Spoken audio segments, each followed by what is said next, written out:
ஜம்மு காஷ்மீர் மற்றும் ஹரியானா நொடிக்கு நொடி மாற்றத்துடன் சென்று கொண்டிருக்கிறது. தற்போது நிலவரப்படி ஜம்மு காஷ்மீரில் 49 என்று பாஜகவுடைய முன்னணி என்பது குறைந்துவிட்டது. 27ஆக பாஜக, காங்கிரஸ் 49 என்று இருக்கின்றது. 27 பாஜக, மக்கள் ஜனநாயக கட்சி 4, மற்றவை 10 இடங்களில் முன்னணி. அதே போன்று ஹரியானா பொறுத்தவரையில் காங்கிரஸ் 37, பாஜக 46 என பாஜகனுடைய செல்வாக்கு அங்கு அதிகரித்துக் கொண்டே போவதுதான் தேர்தல் முடிவுகள் காண்பிக்கின்றன. தொடர்ந்து பேசலாம். கலை சார், 2019 நாடாளுமன்ற தேர்தலில் பாஜக ஒரு 58 விழுக்காடு வாக்கு வாங்குறாங்க 2019 தேர்தலில். அதுக்கு பிறகு நடக்கக்கூடிய சட்டமன்ற தேர்தலில் 35 விழுக்காடு அவங்களுக்கு குறையுது. இப்போ 2019 பாஜக செல்வாக்கு ஹரியானாவில் குறையுதுன்னு நம்ம பார்க்குறோம்.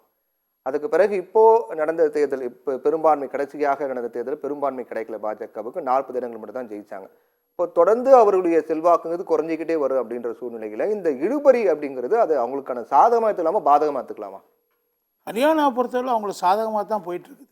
ஏன்னா 10 ஆண்டுகள் ஆச்சு. லீடு பொசிஷன் பார்க்குறப்ப நமக்கு ரொம்ப வியப்பாக இருக்குது.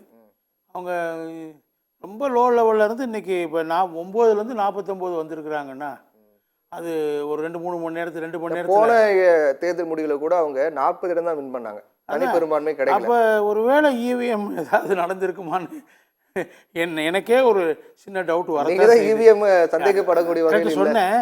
பட் இந்த அதிசயமெல்லாம் எப்படி நடக்குதுன்னு எனக்கு ஒன்றும் புரியும். அதுக்கு என்னால் ஒரே காரணத்தை தான் சொல்ல முடியுது. ஏன்னா அந்த மற்ற பிற மாநில கட்சிகள் அங்கே ஸ்கோர் பண்ண ஆரம்பிச்சிருக்காங்க. அதான் அவங்க தான் முழுமையாக ஜாட் வாக்குகளும் தலித் வாக்குகளும் காங்கிரஸுக்கு போகும் என்று நம்பப்பட்டது. அது போகலைன்னு தெரியுது. பாஜக தன்னுடைய வாக்கு சதத்தை இழக்கவில்லை நான் சொன்னேன், இழப்பதில்லை எப்பயுமே. அது அவங்களை காப்பாற்றி. இப்போ ஜம்மு காஷ்மீரை பொறுத்தவரையில் அது எனக்கு டோட்டலாக ஒரு முடிவுக்கு வந்துட்டு தான் தெரியல. இழுபறி நீடிச்சு கொண்டு தான் இருக்குது. ஒரு பொசிஷனுக்கு வந்திருக்காங்க, அதை மெயின்டைன் பண்ணிட்டு இருக்கிறாங்க. பட் இதில் ஏதாவது மாற்றம், ஹரியானா மாதிரி ஏதாவது வியப்புக்கு தகுந்த மாற்றம் 46ங்கிறது மேஜிக் நம்பரு ஆட்சி அமைக்கிறதுக்கு. அதை ஒட்டி தான் இருக்காங்க. 47, 48 அப்படி தான் இன்றைக்கி காங்கிரஸு தேசிய மாநாட்டு கட்சி கூட்டணி அந்த லெவலில் தான் இருக்கிறாங்க. அங்கே பிடிபி 4 இருக்காங்க. அது அவங்களுக்கு ஒரு சின்ன பலம். அவங்களோட தான் தேசிய மாநாட்டு கட்சி. ஆனால் இந்த காங்கிரஸில் தேர்ந்தெடுக்கப்பட்ட ஜம்மு ரீஜனில் இருக்கிறவங்க அவங்க பாஜகவுக்கு போக மாட்டாங்கங்கிறதுக்கு ஒன்றும் கேரண்டி கிடையாது. இப்போ பல இடத்துல நம்ம பார்த்துருக்கோம்ல, முன்னாடி பல மாநிலங்களில் பார்த்துருக்கோம். இருந்தாலும் பாஜக நியமன உறுப்பினர்கள் 5 பேரை வைத்து கொண்டு ஆட்சி அமைக்க முடியும்னு நான் நினைக்கல. அதுக்கான வாய்ப்பு இருக்குதா நான் நினைக்கல. ஆனால் என்ன செய்யுதுன்னா, இந்த தொங்கு சட்டமன்றம் வந்துச்சுன்னா அதை அது பாஜகவுக்கு தான் ஆதரவு.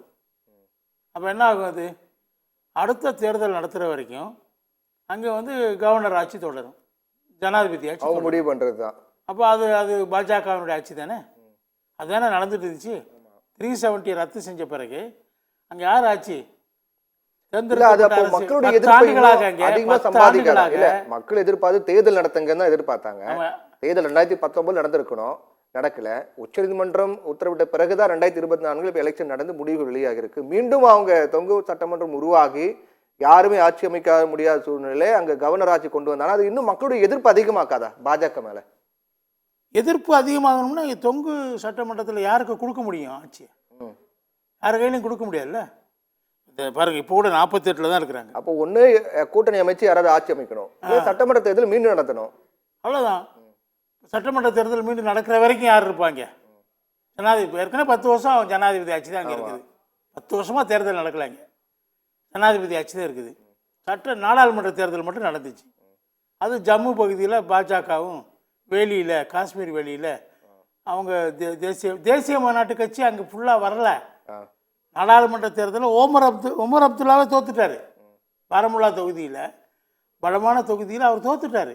அதோ சுயேட்சை வேட்பாளர் தான் இன்ஜினியர் ரஷீத் தான் ஜெயிச்சிருக்காரு.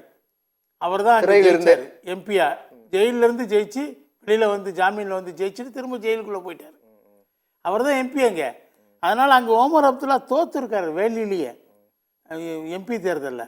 அதனால அவங்களுக்கு முழு பலம் கிடைச்சிருச்சுன்னு சொல்ல. இதுல 2 தொகுதியிலும் முன்னிலை. இந்த சட்டமன்ற தேர்தல் 2 தொகுதியில் போட்டுட்டு இருக்காரு, 2 முன்னிலை. 48 தொகுதியில அவங்க இருக்கிறாங்க. அதில் ஒரு தொகுதி இவர் சரண்டர் பண்ணணும், அதுக்கு திரும்ப தேர்தல் வரணும். ஆமாம் 2 தொகுதியும் வச்சுக்க முடியாது. அப்போ 47 தான் வந்திருக்காங்க. ஆமாம். இன்னும் 1-2 குறைஞ்சிச்சுன்னா என்ன ஆகுங்கிற நிலைமை இருக்குது. இன்னொரு பக்கம் நியமன எம்எல்ஏக்கள், ஆ அது அந்த அவங்க பிரச்சனை நியமன எம்எல்ஏக்களை வச்சு பாஜக ஆட்சியை பிடிக்க முடியும் நான் நம்பலை. அது ரொம்ப பாஜக ஜம்மு வேலியில் ஒரு 40 சீட்டுக்கு மேலே எடுத்திருந்தாங்கன்னா நியமன உறுப்பினர்கள் வச்சு அவங்க நிச்சயமாக ஆட்சி அமைக்க முடியும். இப்போ ஆட்சி அமைக்கக்கூடிய வாய்ப்பு பாஜக ஆட்சி அமைக்க முடியாதுன்னா கூட யாரும் ஆட்சி அமைக்க விடாம பண்ணலாம்ல. அதான் கரெக்டு, அதுதான் நடக்கும். தொங்கு சட்டமன்றம் வர்றதுக்கு வாய்ப்பு இன்னும் கூட இருக்குது.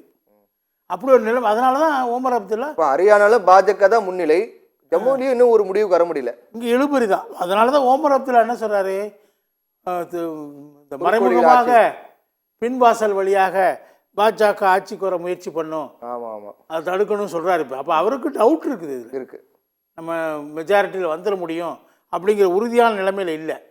அங்கே ஒரு இழுபறி தான் இருக்குன்னு நான் நினைக்கிறேன்.